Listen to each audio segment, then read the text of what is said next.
Sa update ukol dito sa Bagyong Paulo na ngayon ay nasa labas na nga po ng ating Philippine Area of Responsibility at tinatawag na natin siya sa international name na MATMO. Ngayon ay Severe Tropical Storm category pa rin po ito habang binabaybay ang South China Sea. Meron pa rin po itong taglay na hangin na aabot sa 110 km per hour at pagbugso na aabot sa 135 km per hour.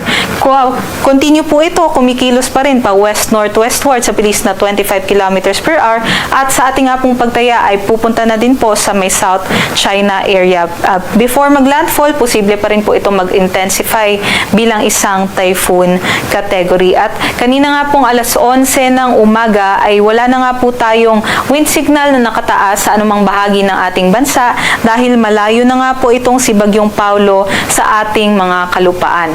At yun na lang pong posibleng mga epekto, no, yung mga pagbugso-bugsong mga hangin dito po sa may Northern Luzon area dahil po dito sa Bagyong Paulo. Pero mainly southwest monsoon na po ang nakakaapekto sa ating bansa. Specifically po yung cloudy skies po tayo doon sa may Palawan, Occidental Mindoro, pati na rin po sa may Zambales at Bataan, kaya posible po yung mga pag-ulan at yung makulimlim na panahon na sinamahan din po ng mga pagkulog at pagkidlat. Kaya't mag-ingat yung ating mga kababayan dyan dahil posible po yung mga localized floodings. Pero sa Metro Manila at nalalabing bahagi naman po ng ating bansa, asahan naman po yung generally fair weather conditions. So maaliwalas po tayo sa umaga, ngunit pagdating ng hapon at gabi ay magkakaroon po tayo ng mga thunderstorm activities.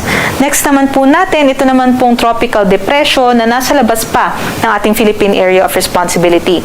Ito nga po ay low pressure area pa kaninang umaga, ngunit ngayon po ay nag-develop pa ito further at naging bagyo.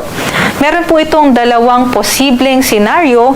Posible po ay hindi po ito pumasok ng PAR kung mag-i-interact po ito doon sa stationary front na nasa may Japan area at magre-recurve na lang po o dediretso papunta sa may Japan.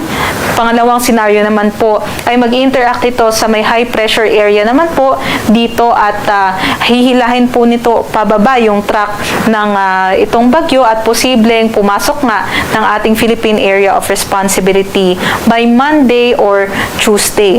Ngunit inaasahan naman po natin na kahit pumasok po ito ng PAR ay hindi natin ito nakikitaan ng direktang epekto sa anumang bahagi ng ating bansa.